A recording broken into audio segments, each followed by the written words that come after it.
困难，医疗队队员急于回。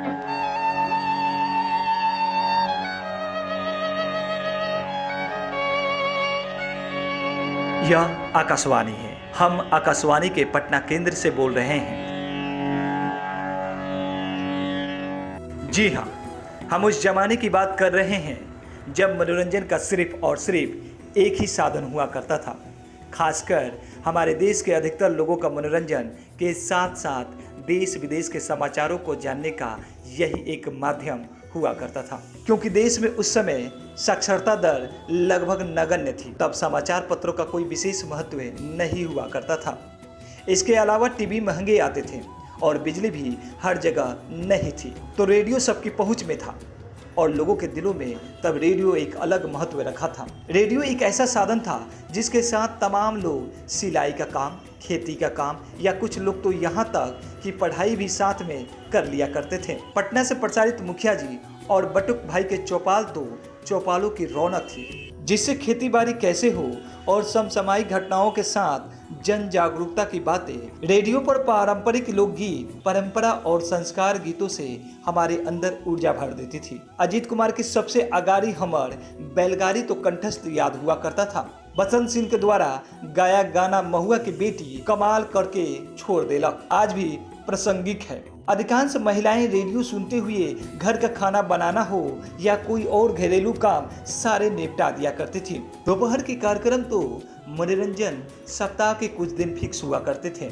जिस दिन हेलो फरमाइश टाइप प्रोग्राम हुआ करते थे, जिसमें लोग फोन द्वारा अपने पसंदीदा गाना सुनने के फरमाइश किया करते थे। इसके अलावा लोग चिट्ठी भी लिखकर गाने की फरमाइश और शिकायतें किया करते थे, जिनका पत्र पढ़ा जाता था या फोन के रिकॉर्डिंग हेलो फरमाइश में रेडियो पर आ जाती थी। वो भी कुछ समय तक खुद को जॉर्ज डब्ल्यू बुश समझ लिया करते थे। फिर आया एफएम और एक क्रांति ही कर दी, जो थोड़ा बहुत सरसराहट आती थी मीडियम वेव पर, वह एफएम ने एकदम से गायब कर दी। सुबह की शुरुआत शास्त्रीय संगीत के साथ होती थी। उसके बाद रामचरितमानस का आज का पाठ होने के तुरंत बाद प्रादेशिक समाचार आता था। हम लोग फिल्मी गानों को सुनने के लिए टाइम याद रखते थे। फिल्मी गानों के प्रोग्राम जैसे चित्रपट से जवानों के लिए हेलो फरमाइश आदि पसंदीदा प्रोग्राम थे। इसके अलावा रात 8:45 बजे वाला समाचार, संध्या को सुनना और साथ में खाना खाना, यह सब सामान्य सी आदत हो चुकी थी। रेडियो में अमीना साइनी का बिनाका गीत माला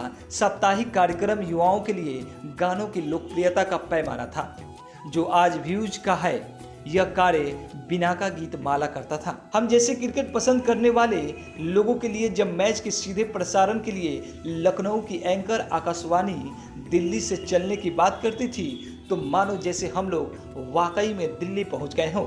ऐसा एहसास होता था जब दिल्ली से एंकर बोलते थे कि भारत और वेस्टइंडीज के बीच पहले एक दिवसीय मैच का सीधा प्रसारण सुनने के लिए आइए जैम का चले, जहां से हमारे कमेंटेटर विनीत गर्ग हिंदी में और प्रकाश वाकानकर अंग्रेजी में तैयार हैं, तो मजा आ जाता था। हिंदी में विनीत गर्ग और संजय बनर्जी तथा अंग्रेजी में प्रकाश वाकानकर, मिलिंद टिफिन्स की कमेंट्री को कौन भूल सकता है। आकाशवाणी का एक रूल था कि हिंदी और अंग्रेजी में बारी बारी कमेंट्री होगी और 15 मिनट या 3 ओवर हिंदी में और इसी तरह अंग्रेजी में कमेंट्री होगी। जब विनीत गर्ग या संजय बनर्जी हिंदी में 3 ओवर कमेंट्री करते थे, तब ऐसा लगता था मानो हम कमेंट्री नहीं बल्कि आंखों से मैच देख रहे हो। वहीं जब कमेंट्री अंग्रेजी में होने लगती थी, तब कमेंटेटर की कमेंट्री करने की गति और जोश से और दर्शकों के शोर से हम लोग अंदाजा लगा लेते थे